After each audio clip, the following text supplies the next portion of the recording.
I like to say cyanotype is the closest that photography gets to finger painting. There's something playful about it. It feels kind of immediate, but also precious and beautiful.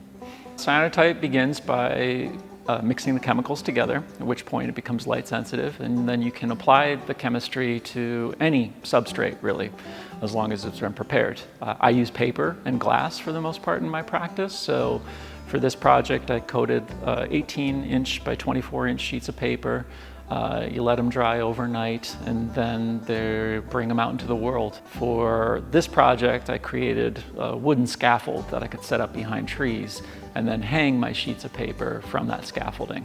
The exposure time, it varies depending on where you are in the world and what time of year it is, but usually around 10 to 15 minutes is what it takes to expose the cyanotype properly. Things that get exposed to light turn a nice dark blue. It's known really for that Prussian blue, and things that are blocking the light remain white or lighter blue. There's a brick patio near the smokestack and a beautiful collection of river birch trees, and they grow well in excellent sunlight.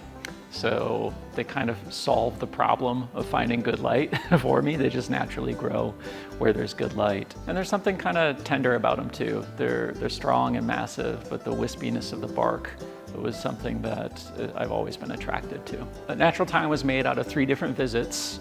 Each trip usually yielded about 120 to 150 panels. So I have over 300 of these 18 by 24 cyanotype panels that I got to work with and really put together the puzzle that you get to see here. So this is 84 made the cut.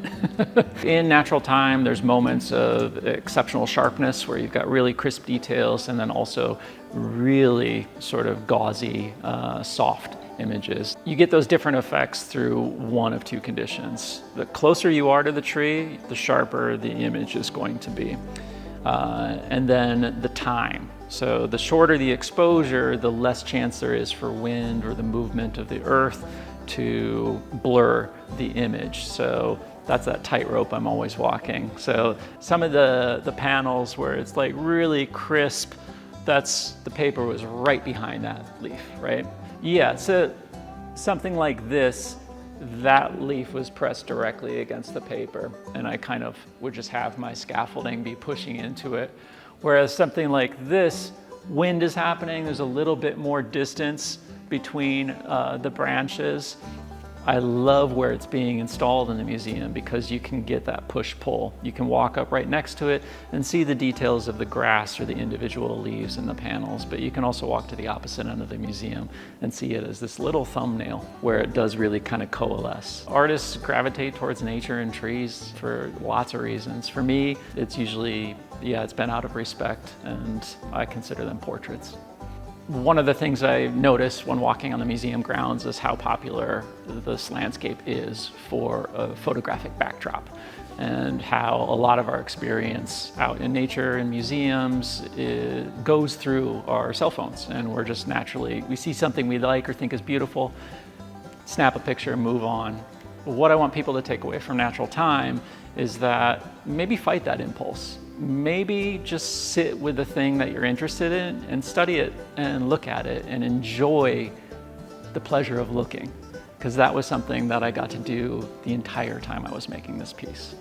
I think the conversation that my piece has with Colby's is we're both after the same subject matter. We're interested in the natural world and how it's transformed through photography. Colby's working in a different century than I am in some ways. The scanner and the digital artifacts are his aesthetic sort of playground that he gets to work with. And also the scale, the magnification of leaf litter and the detail that you see in that.